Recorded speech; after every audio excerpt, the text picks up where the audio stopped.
What would you do if the family you thought you knew unraveled in a single summer? I was 16 when I left for camp, expecting to come back to the same old house, the same old fights between mom and dad, and my little brother, Ethan, still glued to his sketchbook. But when I returned, everything had changed. Dad was gone, Mom was a shadow of herself, and Ethan, quiet, sensitive Ethan, had done something I never could have imagined. It started with the divorce. I'd seen it coming for years. Their arguments were like thunderstorms, loud and inevitable.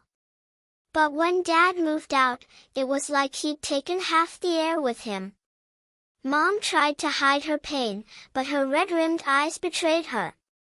Ethan, only 10, didn't say much. He'd just draw endless sketches of superheroes, monsters, and sometimes, our old family vacations. I thought he was coping. I was wrong. I left for a 6-week summer camp in July, my first time away from home for so long. It was a chance to escape the tension, to breathe. I figured Mom and Ethan would be fine, they had each other. Dad called me once, his voice strained, saying he was figuring things out. I didn't ask questions. I was too busy with campfires and new friends to dwell on it. But when I got home, the world I knew was gone. Mom picked me up from the bus station, her smile tight. "Your father got married," she said, her voice flat. "Last weekend." I froze. Married? He'd barely been gone 2 months. How could he move on so fast? She told me about Lisa, his new wife, a woman he'd met at work. They'd eloped in Vegas, no warning, no invite. I felt betrayed, but when I saw Ethan, my anger turned to dread. He wasn't drawing anymore. His sketchbook sat untouched on his desk, gathering dust. "Ethan, you okay?" I asked, sitting on his bed. He shrugged, staring at the floor. His silence scared me more than any tantrum could. Mom said he'd been like that since Dad's wedding.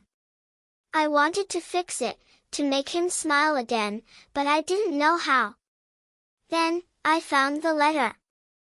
It was tucked under his pillow, crumpled and stained with pencil smudges. Ethan's handwriting was messy but deliberate, addressed to Dad. I shouldn't have read it, but I did. It wasn't just a letter, it was a plea. He wrote about how he missed Dad, how he didn't understand why he'd left, how he felt invisible. But the last line hit me like a punch, "I'm going to make you see me again." I didn't know what he meant, but it sent a chill through me. The next day, I overheard Mom on the phone, her voice trembling. "He did what?" she whispered. I pressed my ear to the door, heart pounding. Ethan had run away. Not far, just to Dad's new apartment across town, but he'd packed a bag, taken his savings, and left a note saying he was going to fix everything. Mom was frantic, but I felt a strange mix of fear and pride. Ethan, the kid who barely spoke, had done something bold. We drove to Dad's place, a sleek condo that screamed new life. Lisa answered the door, all smiles and perfect hair, but I barely registered her. Ethan was inside, sitting on a couch, his backpack at his feet. Dad looked like he'd aged a decade, his eyes darting between us.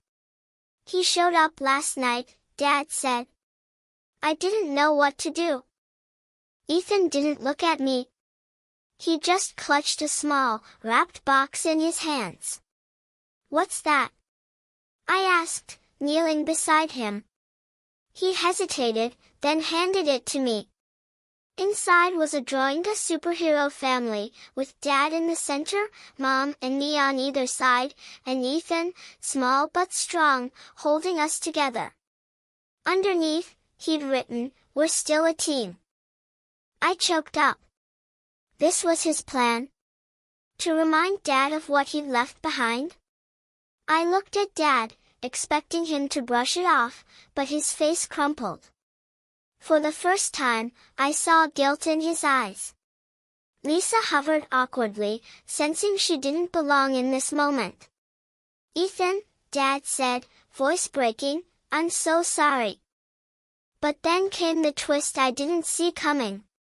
Lisa stepped forward, her expression soft. "He showed me the drawing last night," she said. "It's beautiful, Ethan. You're so talented." She knelt beside him, not as the new wife I'd villainized, but as someone trying to understand. She told us she'd lost her own family young, that she knew what it felt like to be left behind. "I don't want to replace anyone," she said. "I just want to be part of this." Her words shifted something in me. I'd been so ready to hate her, but she wasn't the enemy. She was just human. Ethan's stunt didn't fix everything. Dad didn't move back home, and Mom still cried when she thought I wasn't listening. But something changed. Dad started calling Ethan every night, not just to check in, but to really talk. Lisa, to my surprise, encouraged it. She even asked Ethan to draw her something, and when he dyed a shy sketch of a dog, she framed it. It hung in their condo, a small bridge between two worlds. I started spending more time with Ethan, too. One night, as we sat on the porch, he finally opened up. "I thought if I ran away, Dad would come back," he said. But he didn't. I hugged him, wishing I could shield him from the truth. "You made him see you," I said. "That's more than I ever did." He smiled, a real one, and picked up his sketchbook again. The summer ended, but the story didn't. Ethan's drawing became a symbol, a reminder that family isn't just about who lives under one roof. It's about the people who see you, who fight for you, even when it hurts. Dad wasn't perfect, and neither was Mom. Lisa wasn't the villain I'd imagined, and Ethan was the hero. His small, brave act forced us all to look at what we'd lost and what we could still save. As I watched Ethan draw again, his pencil scratching out a new superhero, I realized something. Families break, but they can mend, too, not perfectly, but enough. Ethan's courage taught me that. And maybe, just maybe, we'd all be okay.